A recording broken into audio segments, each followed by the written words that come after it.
Mantan Menteri Kesehatan Terawan Agus Putranto diberhentikan dari keanggotaan Ikatan Dokter Indonesia atau IDI.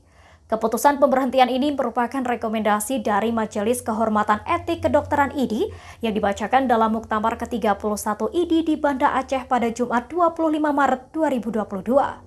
Ketua IDI Aceh Safrizal Rahman pada Sabtu 26 Maret 2022 mengatakan rekomendasi pemberhentian Terawan dari keanggotaan IDI merupakan hasil evaluasi kinerja pengurus sebelumnya. Menurut Safrizal, rekomendasi pemberhentian Terawan merupakan hasil rekomendasi pada saat Muktamar di Samarinda pada 3 tahun lalu, namun pengurus PBID sebelumnya tidak mengeksekusi hasil rekomendasi tersebut. Yang memutuskan pemberhentian permanen sejawat Dr. Terawan Agus Putranto SPR sebagai anggota ini. Setelah dikonfirmasi perihal alasan pemberhentian, Safrizal tidak memberikan penjelasan dan mengarahkan untuk konfirmasi kepada Ketua Umum PBID. Nama Terawan bukan sosok asing di telinga masyarakat Indonesia. Pasalnya, ia pernah diangkat menjadi Menteri Kesehatan untuk Kabinet Indonesia Maju di bawah pemerintahan Joko Widodo dan Ma'ruf Amin pada 23 Oktober 2019 hingga reshuffle Kabinet pada 23 Desember 2020. Dilansir dari Kompas.com pada 23 Oktober 2019, Terawan menjadi dokter militer pertama yang diangkat menjadi Menkes sejak Mayor Jenderal TNI Purnawirawan Dr. Surwajono Suryaningrat di tahun 1978 hingga 1988.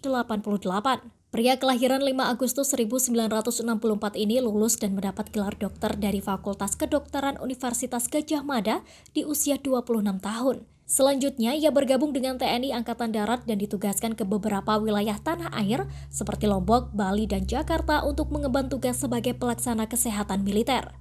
Ia pun melanjutkan pendidikan spesialis di Departemen Spesialis Radiologi Universitas Airlangga dan mengambil program doktor di Universitas Hasanuddin pada 2016.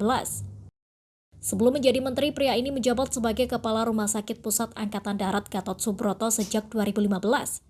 Di sini Terawan memiliki banyak pasien cuci otak.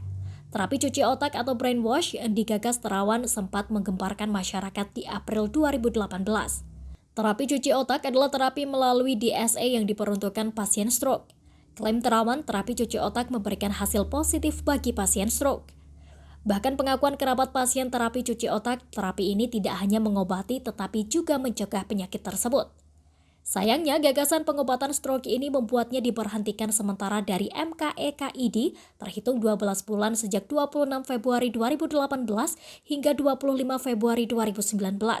Ketua MKEKID Priyo Pratomo mengatakan Terawan telah melanggar kode etik, yakni pasal 4 yang mengatur dokter wajib menghindarkan diri dari perbuatan yang bersifat memuji diri, serta pasal 6 yang mengatur bahwa setiap dokter wajib senantiasa berhati-hati dalam mengumumkan atau menerapkan setiap penemuan teknik atau pengobatan baru yang belum diuji kebenarannya dan terhadap hal-hal yang dapat menimbulkan keresahan masyarakat. Tak lama setelah Terawan menduduki kursi Menkes pada Oktober 2019, Indonesia diserang pandemi COVID-19. Saat itu, ia menggagas pembuatan vaksin COVID-19 yang diberi nama vaksin Nusantara.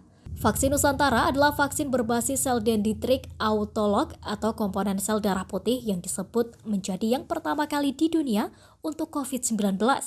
Namun klaim Terawan, vaksin jenis ini akan aman disuntikan kepada orang-orang dengan penyakit penyerta atau komorbid. Vaksin karyanya itu bahkan sudah digunakan oleh tokoh dan pejabat Indonesia, seperti Marsikal TNI Hadi Cahyanto yang kala itu menjabat Panglima TNI, ex-Menteri BUMN Dahlan Iskan, Kepala Staf Kepresidenan Muldoko, hingga Menteri Pertahanan Prabowo Subianto. Demikian informasi dari Tribun Jateng Update. Saksikan terus Tribun Jateng Update hanya di channel YouTube Tribun Jateng.